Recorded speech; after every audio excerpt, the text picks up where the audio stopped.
The story Edward told. During the early 20th century, the Northwestern Railway was made up of smaller, private railways and branch lines. The Knapford, Tidmouth, and Marin was one such branch line. During the run of this branch line, it was kept separate from the big S&M Railway by a large chasm where the viaduct now spans between Marin and Cronk. The line continued on for a while after Marin, to allow engines to run their trains out of the way and to shunt their cars out of the way when not in use. The rails ran all the way to the chasm and ended at a set of buffers. It was run by 3 engines. One of them was named Timothy. From what the other engines told me about him, he was an old but kind engine who was painted dark gray with the number 0 on his side tanks. He was a hard worker, though he could be prone to losing his temper if something didn't go right or upset him personally.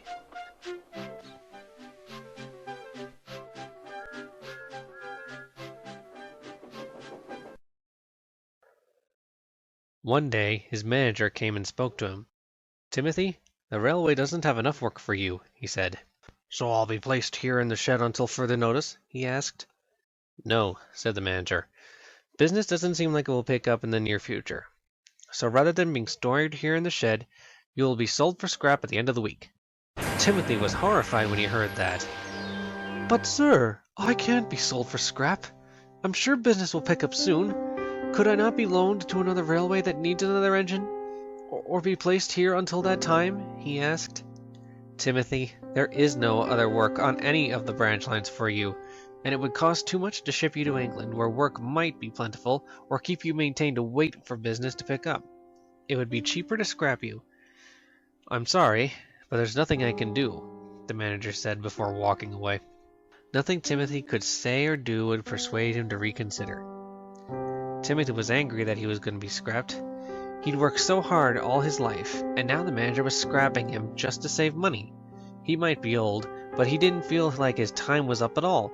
He began to think about how he could get back at the man. Then he came up with a plan. A very deadly plan.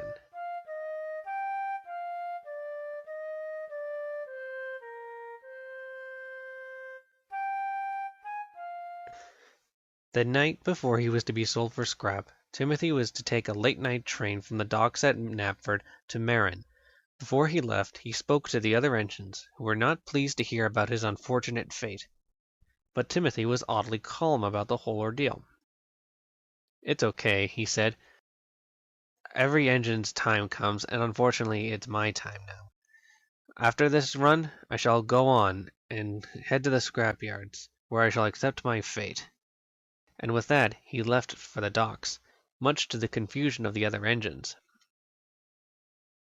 He arrived at the docks right on time. He coupled up to the coaches and simmered while the passengers got on board. Once the last door closed and the guard waved his green flag, the driver called out, "All steam ahead, Timothy." "Sure thing," Timothy called back, and they set off down the line. Timothy was enjoying himself. The coaches ran smoothly and clattered quietly behind as he puffed along the quiet countryside. As Timothy approached Wellsworth, the driver began to put on his brakes. But instead of coasting to a stop, Timothy kept going. His driver called out, "Timothy, what are you doing?" Timothy didn't reply and concentrated on his plan. He began to go faster and faster. He was going so fast he charged up Gordon's Hill without slowing down. The coaches rattled and shook as he raced on. The guard applied the brakes, but Timothy kept going. As Marin came into view, the driver and fireman knew what lay ahead. The driver called out one last time, "Timothy, don't! You'll kill us all!" But Timothy still didn't relent.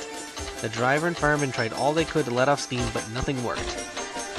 As they neared the chasm, Timothy's safety valve opened, letting off a loud shriek before it was drowned out by the sound of the crash and the cries of the passengers as Timothy and his train plunged into the ravine. The driver and fireman were killed instantly, along with 16 passengers. Timothy was also killed upon impact, leaving no answers as to what really happened. The accident was blamed on aging equipment.